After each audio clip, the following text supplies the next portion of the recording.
Добро пожаловать в мой канал. Si Eleanor a quitté l'Hexagone, les conséquences de la tempête sont toujours d'actualité. Vendredi 5 janvier.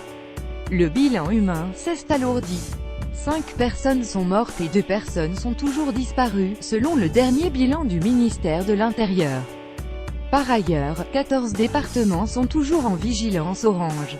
France Info fait le point sur la situation. Source d'information tempête Eleanor. Le bilan humain s'est là encore alourdi. 14 départements restent en vigilance orange risque crue et inondation. Ce soir, 2 incendies sont toujours en cours en Haute-Corse.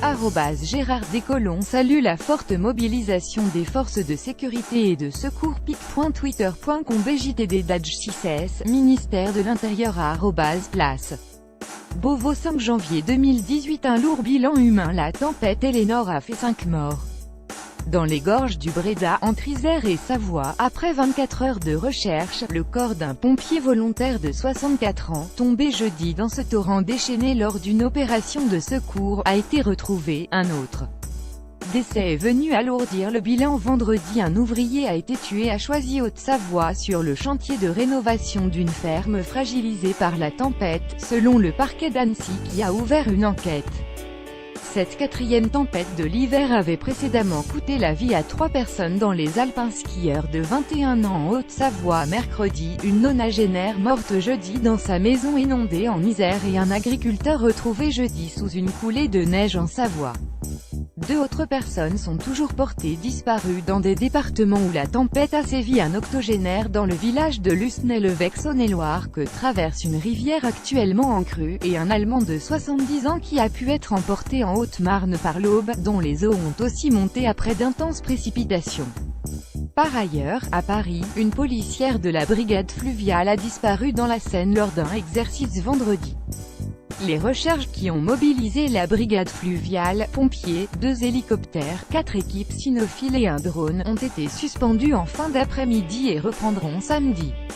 Le préfet de police Michel Delpuech et le ministre de l'Intérieur Gérard Collomb se sont rendus à la brigade fluviale. 14 départements en vigilance orange. Carte vigilance orange Météo France. Le cours d'eau dans 14 départements restent en vigilance orange crue, comme la Seine dans la région de Rouen, la Garonne et la Dordogne dans le sud-ouest, et d'autres dans le Grand Est ou en Franche-Comté. À Lyon, le Rhône et la Saône sont sortis de leur lit. À Paris, le niveau de la Seine dans la capitale atteignait vendredi 3,26 mètres au pont d'Austerlitz. Vigilance jaune, selon le service de prévision des crues. La tendance est à la hausse pour les prochaines 72 heures, avec une stabilisation attendue en début de semaine. Les cumuls de pluie ont été impressionnants par endroits. Météo France a enregistré 50 à 70 litres par mètre carré sur le relief du Jura et des Hautes-Vosges, plus ponctuellement 70 à 100 litres par mètre carré près des sommets du Haut-Jura et 130 à 160 litres par mètre carré dans le secteur du Ballon d'Alsace. 2 incendies en Corse. Haute-Corse. 2 incendies sont toujours en cours. 4 sont sous surveillance et 1 est éteint. Au total, 2150 hectares sont partis en fumée. Par ailleurs, 270 pompiers sont toujours mobilisés. Les pompiers de l'air luttent sans relâche contre les incendies en Haute-Corse en appui de leurs camarades. pic.twitter.com JPVHYR1RL, état-major armé @état-major FR 5 janvier 2018. À lire aussi tempête Eleanor. Météo tempête.